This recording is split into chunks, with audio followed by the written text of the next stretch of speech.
What's going on, everyone? So, in a shocking twist yesterday, the Villanova Knicks traded for Mikal Bridges. And this is a huge move. And apparently, the Knicks still want to keep around OG Anunoby. That is a very formidable team if they're able to keep OG. I mean, you're talking about Brunson, Bridges, OG, Randall, and probably Mitchell Robinson, because it's going to be hard for them to keep Isaiah Hartenstein, although they can work it out, they'll definitely work it out. And then you have like DiVincenzo and Josh Hart off the bench, man, and that's not even counting like Deuce McBride.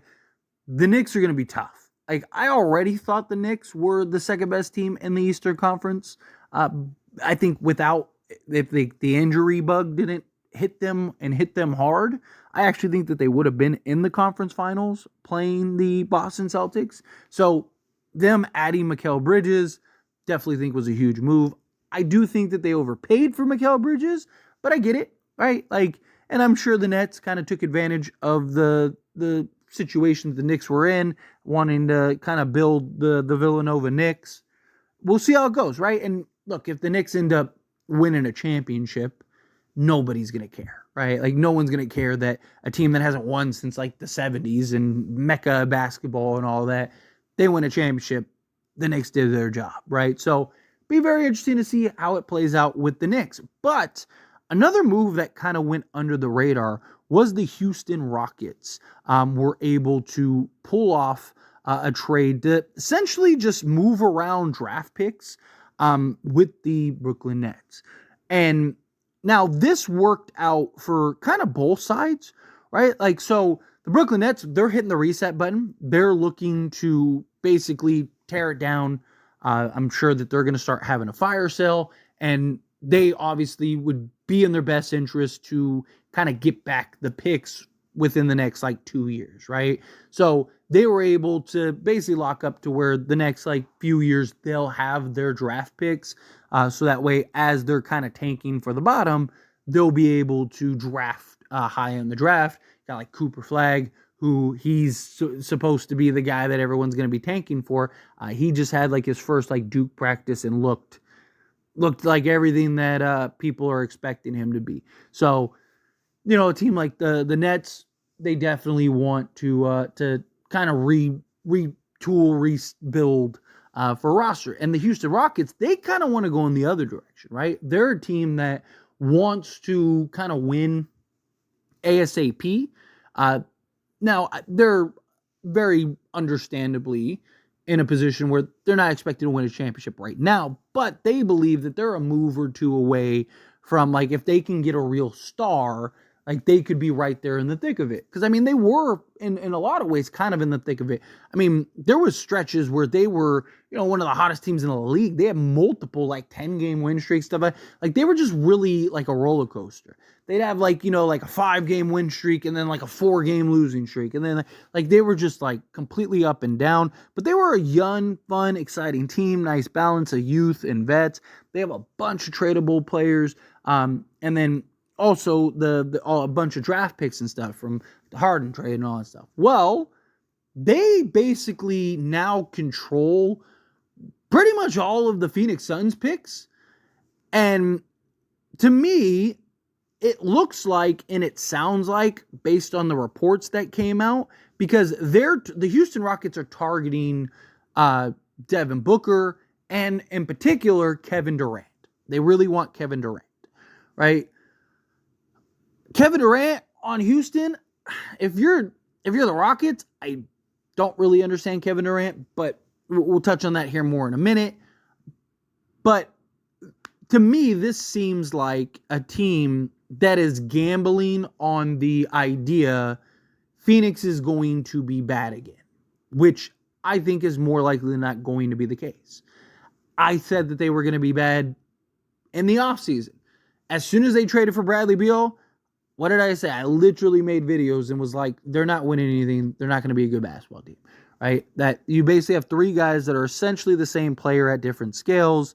2 of the guys literally play the same position and have a very similar skill set, and neither is big enough to slide over to the 3, and neither is skilled enough at the guard position or point guard position to slide over to the 1, right? So it's going to be tough. Problem is you can't trade Bradley Beal because he has no trade clause, and two, like who's touching him in that contract, especially with all the injuries. I mean, he hasn't played like 60 games in like 5 years or something like that. Like, it's crazy. So more likely than not, it's going to boil down to Devin Booker and Kevin Durant, which I think Kevin Durant is most likely to be traded because, again, probably not going to be able to trade Bradley Beal. Devin Booker is basically Mr. Sun, but Kevin Durant would kind of be the odd man out. However, there are talks that, and there were reports even like a month ago, that Devin Booker isn't against being moved if it comes down to that, right? Everyone kind of wants to run it back and try with a new coach. They got Mike Budenholzer, and they want to see kind of what direction they're going to go. But it looks like the Houston Rockets are kind of banking on Phoenix being bad, and they're going to have to trade one of their stars. And we can swoop in and take one of them and basically give Suns all their picks back and say, well, hey, you still have Bradley Beal and you still have Devin Booker and you got all your picks back, right? Like, so it's a win-win for everybody, right? Like, so that is definitely something. And Phoenix, it'll be interesting to see. Like, the problem is, like, if you're Houston, I mean, look, Houston is in a win-win position regardless, in my opinion, right? Because those picks may end up having a lot of value. And so Houston, if another star becomes available, I don't know, let's just Joel Embiid, just using him as an example, right? Don't take it too literal. But let's say Philly isn't able to make any moves and Joel Embiid's like, get me out of here, I want out, right? Or maybe with Şengün, maybe let's say Giannis, right? Let's say the Milwaukee Bucks are terrible again. And Giannis is like, I want out, right? And it's like, all right, well, now we got to trade him. Like, Houston's primed and ready to like make a push for that and just say, hey, we'll take him. I mean, they could take him and Dame, right? So just something to keep in mind. Like, it's not really like they're in more of a win-win situation than like a lose-lose situation. But again, the problem is like you're kind of gambling on the Suns being good. If you can get Devin Booker, then sure, like that makes sense. Kevin Durant, kind of iffy on, right? I mean, look, Kevin Durant's still incredible. Don't get me wrong. And on the right team in the right situation, he'd probably be the difference in you winning or losing a championship. I just don't think, personally, that the Houston Rockets are like a Kevin Durant away from a chip. Just me personally, especially with his age. Like, the window's probably very thin, and you're talking about another year, more likely than not. Because, Matt Ishbia, it can be kind of stubborn, and he's probably not going to want to wave the white flag at the deadline. I mean, unless they're like awful. I mean, if they're like bad, right, then maybe he will. But more likely than not, he's going to want to kind of ride it out. And so you're talking about another year, and it's just like, is that the best course of action for all your assets and what you're going to have to give up to go get Kevin Durant? Maybe. I don't know. But I don't look at Houston and go, man, like, add Kevin Durant to Houston and they're top 3 team in the West or anything. I don't think that, but like, it kind of seems like a team that just wants star power, right? It seems like a team that they want to get that star or two to pair in. Look, Houston's fun to watch. Problem is like, I don't like the moves that they made because they just like overpaid it for a bunch of guys. Like, I understand wanting to have like a nice mix and balance of, vets and youth. But it felt like they have like a really nice young core that, like, okay, you want to bring some vets in? Sure. Like, I didn't mind, like, Steven Adams, I thought was, a great pickup, right?